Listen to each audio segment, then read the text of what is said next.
audio jungle.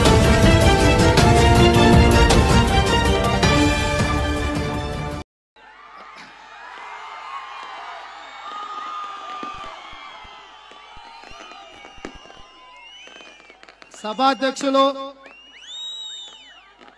మిత్రులు పెద్దలు doctor Mallu Ravi గారు,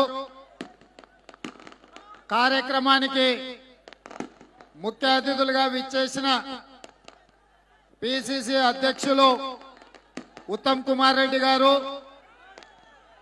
కార్యనిర్వాహక అధ్యక్షులు మిత్రుడు సోదరుడు బట్టి విక్రమార్క గారు,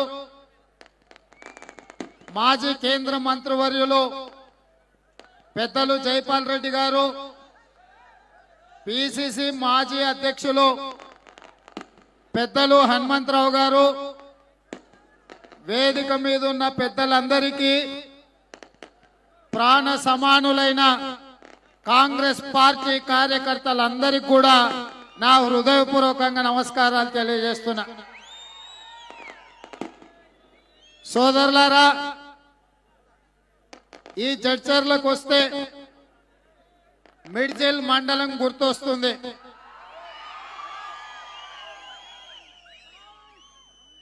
ఢిల్లీకి రాజైన తల్లికి బిడ్డనే అన్నట్టుగా రాజకీయాలలో ఎంత ఎత్తుకు ఎదిగినా మొట్టమొదట నన్ను ఆశీర్వదించి కడుపులో పెట్టుకొని చూసుకొని గుండెల్లో పెట్టుకొని గెలిపించి మొట్టమొదటి ప్రజాప్రతినిధిగా ఎన్నిక అవ్వడానికి అవకాశం ఇచ్చిన మిడ్జిల్ మిత్రులందరినీ కలుస్తుంటే సొంత కుటుంబ సభ్యులను కలుసుకున్నంత ఆనందంగా ఉంది. సోదరులారా, ఇది ఒక సామాన్యమైన ఆషామాషి రాజకీయ పార్టీ బహిరంగ సభ కాదు.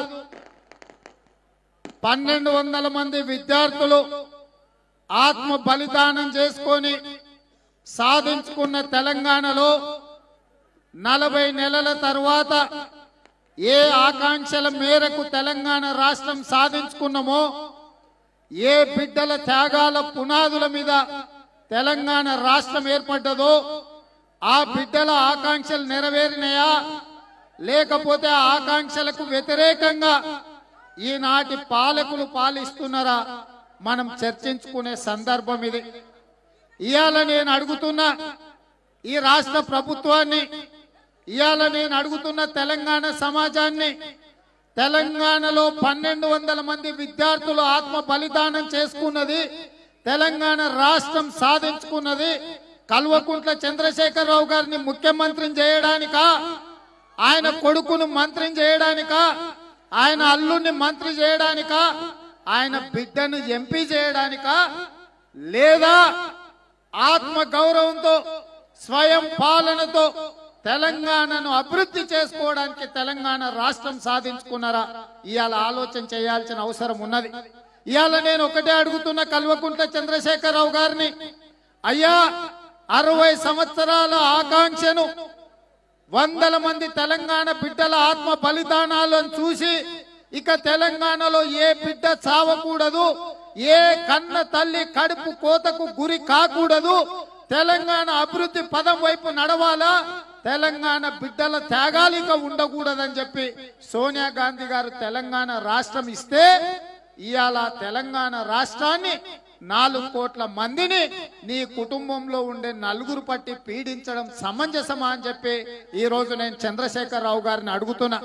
ఇవాళ నేను అడుగుతున్న చంద్రశేఖరరావు గారిని, ఈ తెలంగాణ రాష్ట్రంలో నువ్వు ఆనాడు ఎన్నికల సందర్భంగా డబ్బా ఇండ్లు వద్దు, డబుల్ బెడ్రూమ్ ఇండ్లు ఇస్తా అన్నావు, దళితులకు 3 ఎకరాల భూమి ఇస్తా అన్నావు, గిరిజనులకు 12% రిజర్వేషన్ ఇస్తా అన్నావు, మైనారిటీలకు 12% రిజర్వేషన్ ఇస్తా అన్నావు, పిల్లలకు ఫీజు రియంబర్స్మెంట్ ఇస్తా అన్నావు, ఇంటికో ఉద్యోగం ఇస్తా అన్నావు. ఇవే కాదు ఇంకా ఎన్నెన్ని మాటలు చెప్పిండాయా అంటే దళితునే ఈ రాష్ట్రానికి ముఖ్యమంత్రి చేస్తా అని చెప్పిండు. ఇవాళ నేను అడుగుతున్నా, ఏంటండి వీడియో నచ్చిందా? అయితే ఓ లైక్ వేసుకోండి, లేదంటే ఓ కామెంట్ చేయండి. ఎప్పటికప్పుడు మా వీడియోస్ చూడాలంటే సబ్స్క్రైబ్ చేసుకోండి.